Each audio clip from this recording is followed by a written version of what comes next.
Welcome back to Pop Goes the 60s. I'm Matt Williamson, and today I'm going to review an album introducing the Beatles.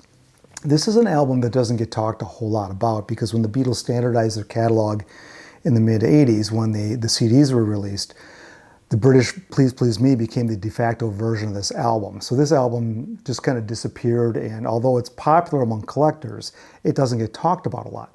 But the fact of the matter is it did sell 1.3 million copies by the end of 1964. It was the very first Beatle album released in America, and it happened to be the first Beatle album I ever heard. Now, back when I was 9, my buddy Dan got a couple Beatle albums for his birthday. And up to then, he and I used to listen to records all the time, but we only listened to singles.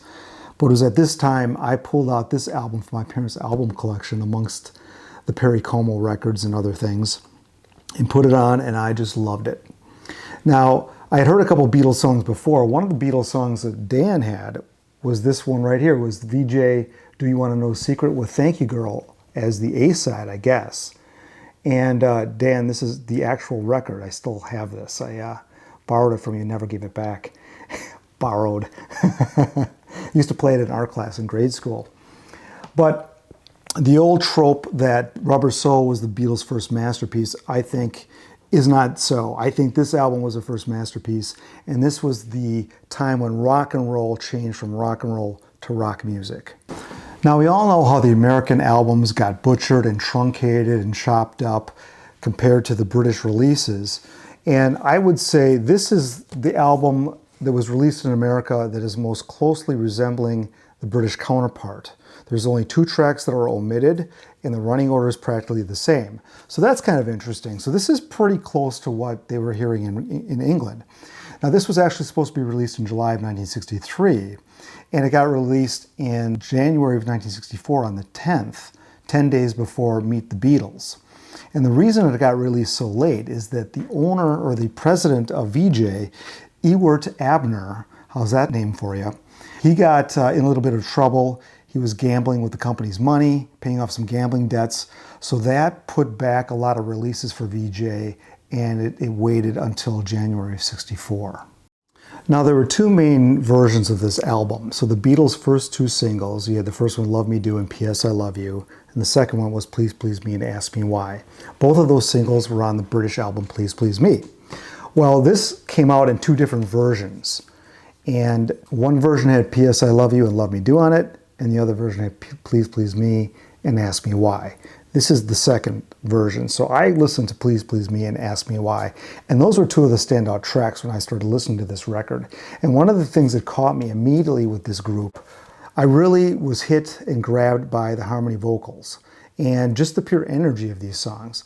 Ask Me Why was a ballad, but it was a tender ballad, and it still had this gritty originality to it that I really loved. The other song, I mean, you can't ignore the opening song, one of the great album openers of all time, I Saw Her Standing There, with McCartney's great Count-In. It's one of the great Beatles songs of all time, a rock standard. 1, 2, 3, 4! Ask me why, I'll say I love you, and I'm always thinking of you. Come on, come on, come on, come on, come on, come on, come on. Now let's talk a little bit about the hits in America, because in the US, the Beatles just dominated the charts in the first half of the year, and several songs from this album charted on the top 100. So we had Love Me Do, which hit number 1. Do You Want to Know a Secret hit number 2. That's this one right here on this plain black VG label. Twist and Shout hit number 2. Please Please Me hit number 3. P.S. I Love You hit number 10. And I Saw Her Standing There hit number 14. That was as a B-side to I Want to Hold Your Hand.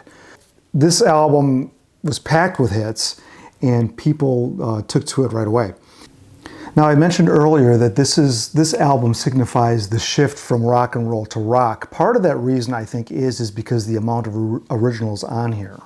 I already mentioned Love Me Do and P.S. I Love You. The Beatles' first single, both sides were written by them. Ditto on their second single, Please Please Me, Ask Me Why. This was unheard of at the time. And this gave the band an opportunity to spread out and branch out a little bit more. What they gave us here was a fairly varied album for a pop album at that time. And the standout songs are the originals.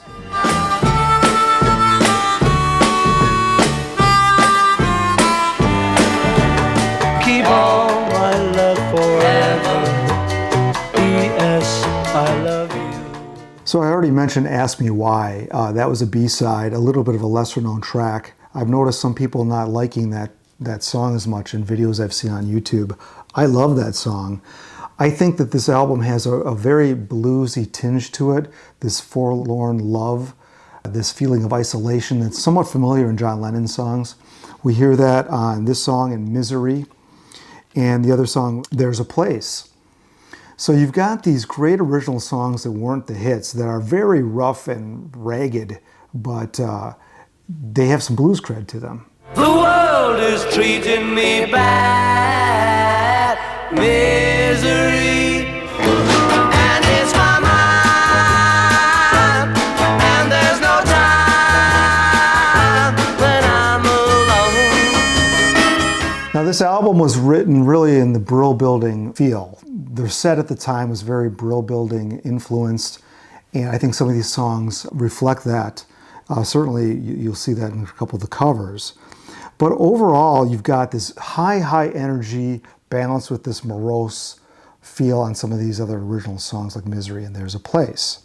Now, in addition to that Brill building sound, they also had a little bit of an R&B sound going for them as well. It started on Love Me Do, but then we hear it a little bit more on a couple of the covers they do. So let's talk about the covers. So possibly the greatest cover that they ever did was Twist and Shout. And that song is the album closer, and it's as good of an album closer as I Saw Her Standing There is an album opener.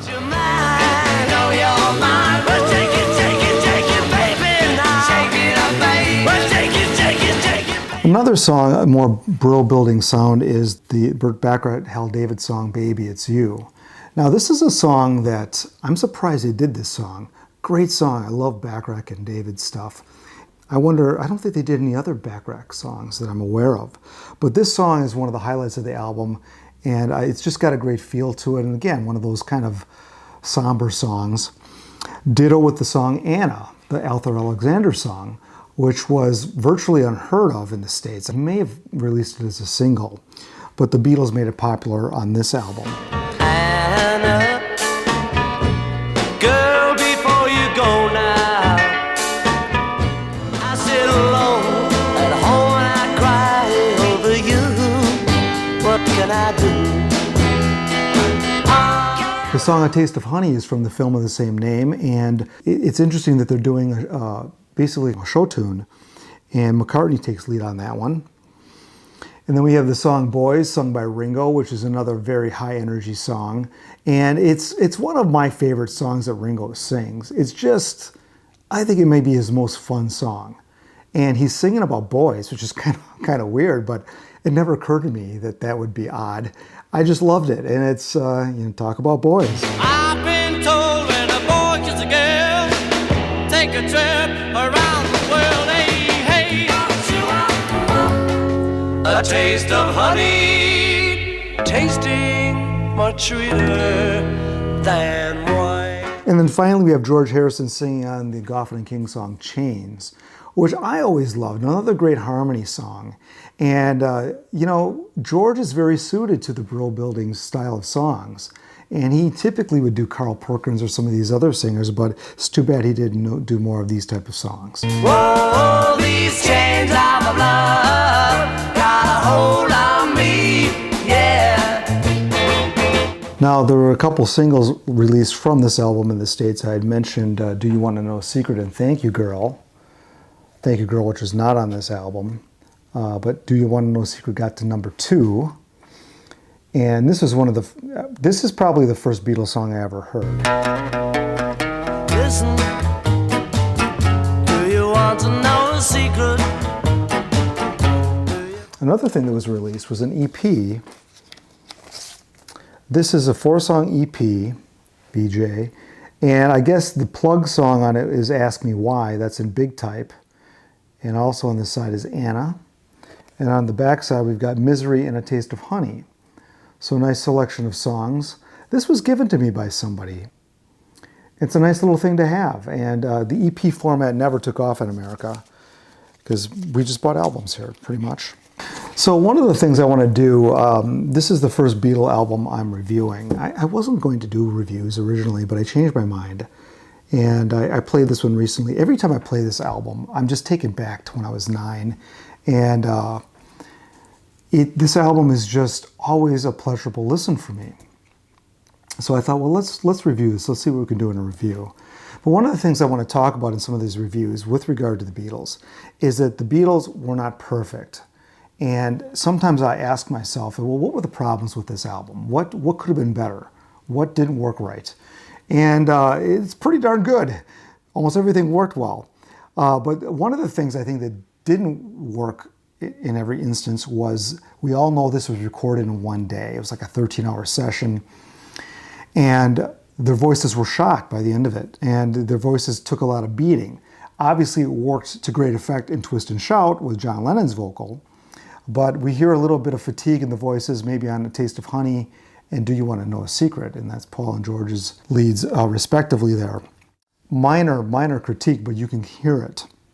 Now, what would I do different? Well, one of the things that's a little bit odd, this photo isn't their best. This isn't quite Beatlemania yet. This is still very posed. And although I'm just used to it, I like the cover, I like the photography, I like the masthead and the coloring, it's a little bit too slick for the Beatles. This back is kind of cool, very plain. I've always appreciated this back cover just because of the starkness, and they kept it simple there. One of the other things I would say is one of the reasons why I think this album is so good is I think this is the best covers they ever did on any album are on this record.